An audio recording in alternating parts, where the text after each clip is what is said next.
How's it going? Dave here, and in today's video I'm going to be talking about some blues soloing tips, specifically how you can solo over a dominant chord. We're going to be using 3 different scales to solo over a dominant chord, so let's get started. Our dominant chord consists of 4 different notes. Those 4 notes are our root, our third, our fifth, and our flat 7th. So our dominant chord sounds like this. Okay. Now, there's a few different scales we can use over this. So first of all, we're going to be using the minor pentatonic scale. And the minor pentatonic scale consists of a root, a flat third, a fourth, a fifth, and a flat 7th. Now, you may or may not be thinking to yourself, oh, there's a flat third in the minor pentatonic scale, but in the dominant chord, there's a major third. Technically, yes, that should be a problem in music theory terms. It shouldn't work, those notes clash.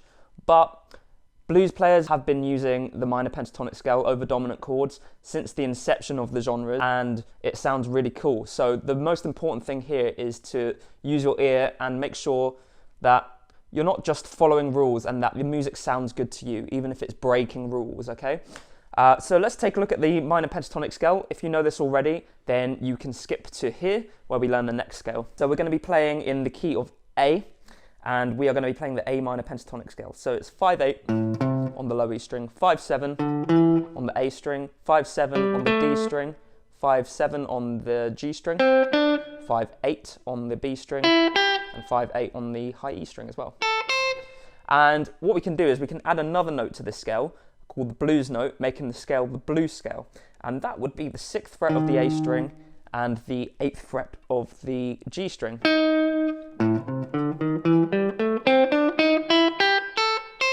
Now, that blues note as well is another note that shouldn't work technically, but if it's used in the right way as a passing note, then it can sound really cool and add a really cool bluesy effect to your solos. I've written a lick in the minor pentatonic scale with the blues note added in as well. So have a listen to that.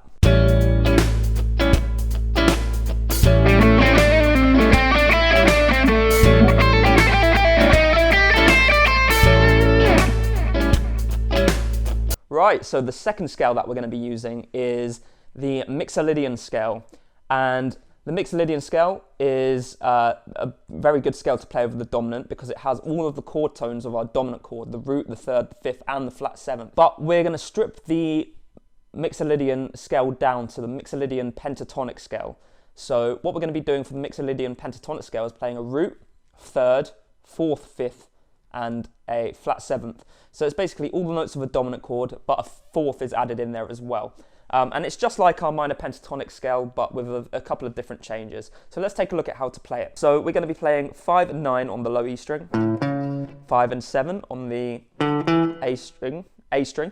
And remember, this is in the key of A, so we're playing A Mixolydian. 5/7 on the D string, 6/7 on the G string, 5/8 on the B string, 5/9 on the high E string.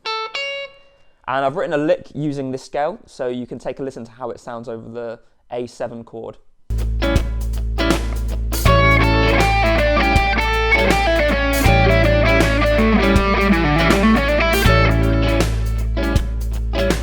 Now, the third and final scale we're going to be using is called the Lydian dominant scale. And the Lydian dominant scale is a mode of the melodic minor scale.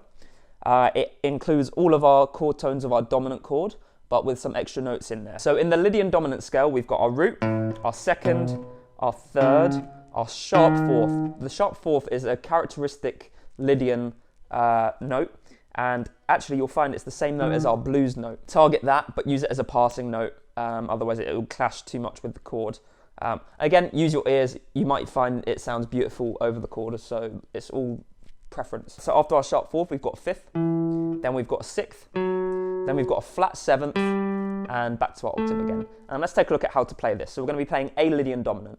5/7 on the low E string, 4/6/7 on the A string, 4/5/7 on the D string, 4/6 on the G string, 4/5/7/8 on the B string. So I play 4/5/7, use the 7 with my little finger, and then slide up, shift up to the 8th fret with my little finger, and then 5/7 on the high E string.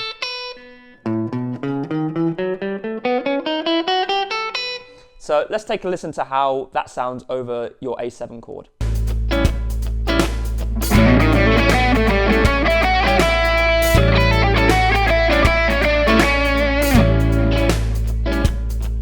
Now, all three of those scales work really well by themselves over your dominant chord, but you can actually combine them together to create even cool, bluesier, jazzier sounding solos. I've created a lick that combines all three, and we'll take a look at what I did after you've had a listen. So check it out.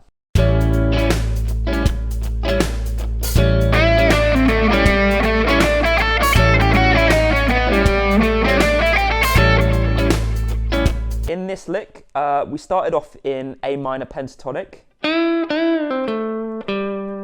and then we ascended the scale up in the Mixolydian Pentatonic.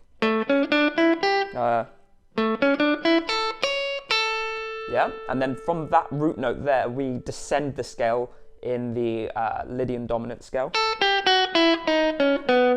And then we ascend the scale one more time, just using the minor pentatonic. See how mixing those scales together creates a really cool sound, because they're all